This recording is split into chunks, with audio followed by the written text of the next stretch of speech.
Which brings me to my guest today, who is Michael Doran, a senior fellow at the Hudson Institute in Washington, D.C., specializes in Middle East security issues. He was in the administration of George W. Bush. He served in the White House as a senior director in the National Security Council. He is the author of Ike's Gamble, America's Rise to Dominance in the Middle East. And this is a fascinating subject. It's the Suez Crisis of 1956 and how it convinced Eisenhower that Israel, not Egypt, was the strongest American ally. So it really set the tone of our foreign policy until Obama, when basically Israel was stabbed in the back repeatedly. Ike's Gamble, America's Rise to Dominance in the Middle East by Michael Doran. Do we have Michael? Yep. Hey, yes. There you are. And look, I love that backdrop. Did you paint that on, or is that real? No, it's actually real. No, that's a Federal Triangle. What you can't see right over there is the old post office. It's Donald Trump's building. There it is. We're right across the street from Trump. He did a great job on that building. It was just sitting there empty for years, right? He did, yeah, he did. And relevant to what we're going to be talking about, when he won, me and my friends who had supported him, we had to kind of secretly go over to have drinks in Trump Tower. Excited about their work, you know. So I was watching from England, where I was vacationing. I was watching, Trump, the bombing in Syria, and I was watching the bombing in Afghanistan, and every piece was, well, yes, that was the right thing to do, but Trump has no philosophy, but Trump has no idea what he's doing, but Trump is going to lead us all to nuclear war. I offered to give a free Andrew Klavan Pulitzer Prize to the first guy who wrote an article that said Trump did the right thing, full stop, just the end of this. First, let me ask you this. As a foreign policy expert, do you begin to discern a Trump doctrine, or do you think he's flying by the seat of his pants? I think it's something in between. I don't think we yet have a Trump. The way I see it is that there's a kind of and this isn't unique to me. There are two clear tendencies in the administration. And one of them is the America First nationalism, let's do less tendency, and the other one is sort of traditional Republican foreign policy, I would say, and they're trying to sort that out. But what they're finding out very quickly is that some of the more hopeful aspects of the America First foreign policy, like we're going to be able to work well with Putin, we don't have to get involved in Syria and all this, that it just doesn't actually work when you start to look at what's happening. And so the voices who say, you know what, we're in a competition with the Iranians, we're in a competition with the Russians, we have to reassert our deterrent capability and all this, they're kind of winning the argument. I don't know that they'll ever completely win, but they're defining the tone, because the ideological America First answer to the problems of the Middle East just doesn't work when you come into contact with reality. Right. That is the difference between ideology and reality, a difference that Obama never learned. But Trump, my observation of the guy, and people keep saying he's stupid, he's ignorant, he's all these things. He does seem to learn. He does seem to get it, and there's no question that he's making these decisions, right? No question. And I mean, look, the thing that was most amazing to me, about 70 years old, a guy who's set in his ways, this isn't foreign policy, but just his ability to think and innovate was the win in the election. And he had a completely unique understanding of the American electorate and how to get elected. Everyone told him he couldn't do it, and he did it. Let's start with that. In your David Brooks segment, you said he had his little history of what was wonderful about America, about Western civilization. I noticed that what was missing from that was the sovereignty of a democratic people. The voice of the people, which is what he doesn't like. He likes democracy in the abstract, but he doesn't like the demos, right? Right. Well, so I expect this from the New York Times. I expect they had a hilarious article that said, yes, he's doing the right thing, but there are risks, as if there was such a thing as a foreign policy without risks. But what about the right? The right is cutting him no slack. The idea that he might be making good decisions because he's making good decisions, full stop, just doesn't exist on the right. Or at least on a certain segment of the never Trump right. Yeah, the intellectual right. I'm afraid that the intellectual right is they're invested in his failure psychologically. If you talk to people they'll say, yeah, maybe it can get better. I'm trying to be hopeful, but it's always qualified. It's yeah, he did the right thing in Syria, but he did it for the wrong reason. My favorite one like that was when they said the attack that he carried out against the Syrians was smaller than the one that Barack Obama didn't carry out. As if that means I missed that one. That's a great argument. Yeah. But Obama didn't do it, and Trump did, and and he did it quickly. He didn't deliberate for 6 months and then not do it. He did it very quickly, and that makes all the difference. But sorry, go ahead. Well, I just wanted to say also, one of the bizarre things that happened when I was away was the Russian collusion narrative all but disappeared. But so did the Obama spy narrative. Nobody's talking about either of those things. Yeah, the collusion narrative hasn't disappeared. It's still there. People are hanging on to it.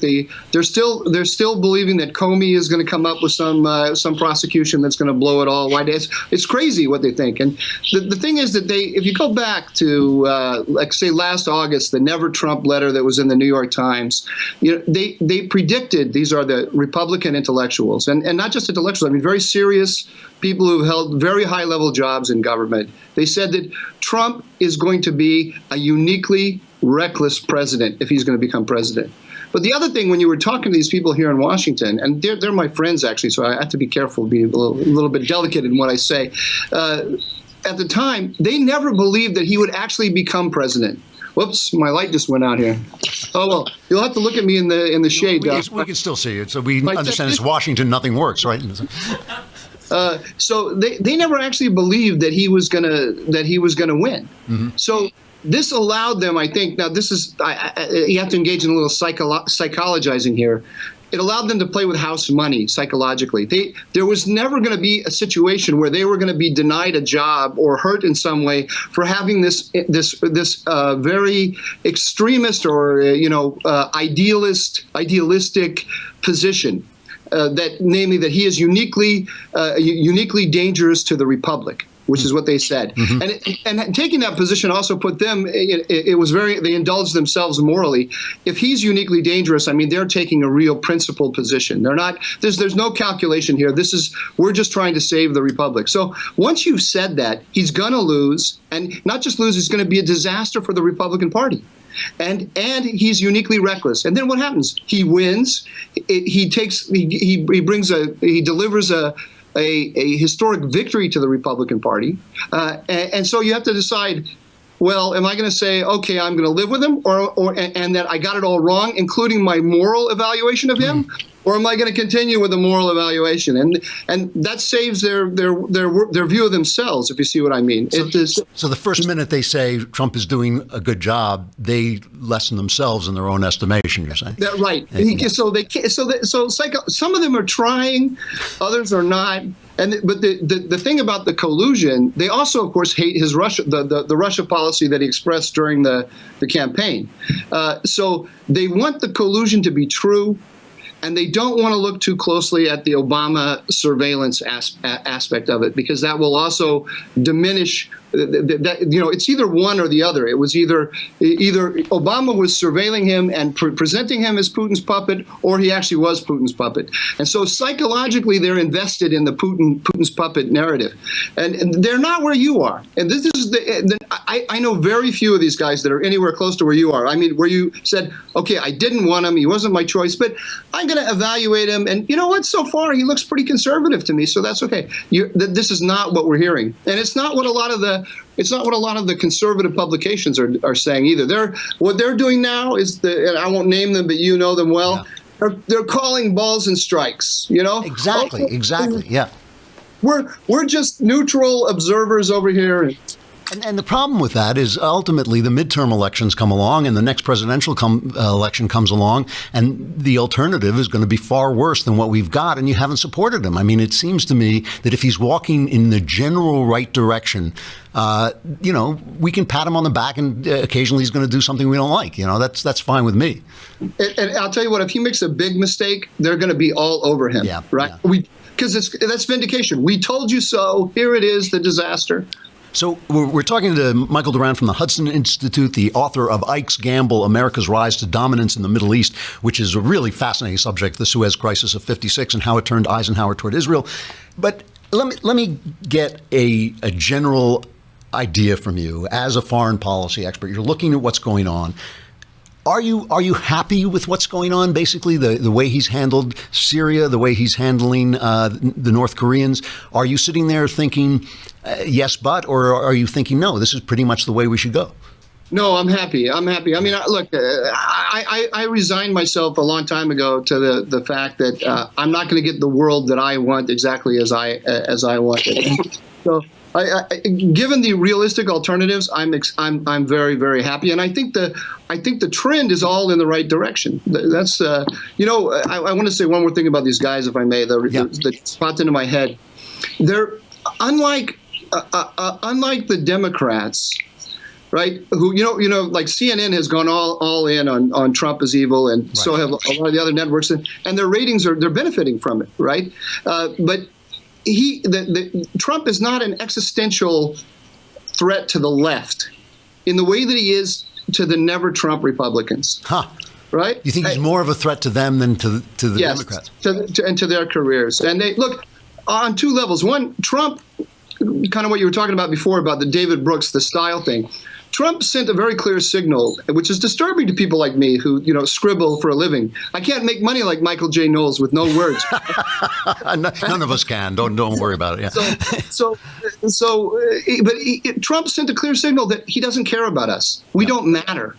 I've been wondering since he did that, like, do I matter? Do I not matter? Like, can you actually run a government and foreign policy and everything without us? Are we just irrelevant? A little pimple on the government, and it's disturbing to think. So there's that aspect, but then they are invested, the never Trump Republicans, in a view of American foreign policy that Trump has pretty much rejected, right? And so if he wins out, that view is going to die. It's going to wither. And I don't think anyone's thinking in those terms, but it weighs on them psychologically again, I think. Really interesting. Listen, Mike, I really appreciate your coming on. I hope you'll come on again. I'm going to have to let you go. But I also, before I do let you go, I want to thank you for what you said about my book, The Great Good Thing, in the Wall Street Journal. You named it as one of the books of the year, and I really appreciated that. Can you give me 2 sentences on that? Because to praise you, give me 2 sentences to praise you. I'll never stop anyone from praising. Listen, I loved your book. Oh. I absolutely loved your book, and I just wanted to say I wrote a couple of lines in that little capsule review in the Wall Street Journal that they cut out, where I said this is a kind of a manifesto for those of us who came of age in the dingy afterglow of Woodstock, right? It's that, and you bring a sensibility to this issue that sometime have me on. We'll talk more about it. But look, let me put it to you this way: if there's one thing that evangelical Christians don't do well, right, it's irony, right? Yeah, that's true. It's not that.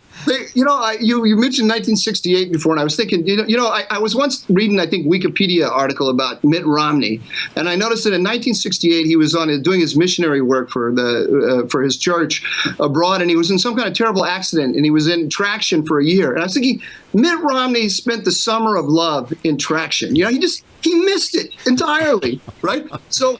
What you have in that book is a blend of post-1960s, 1970s irony. You bring a Jewish ironic sensibility, but also this post-1960s sensibility together with some serious thought about religion. And that mix, I had never seen it anywhere before. It spoke to me so, because I'm 55 years old, so it spoke to me directly.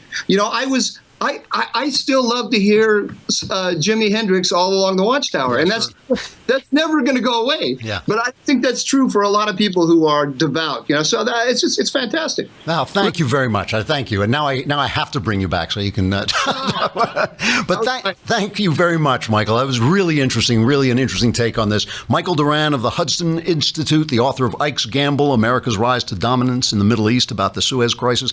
Thanks a lot. We will talk to you again soon, I hope. Thank you. Take care. Really interesting. My book is called The Great Good Thing. Since he was such an advertisement, I don't want you to miss The Great Good Thing. The Great Good Thing, a secular Jew comes to faith in Christ.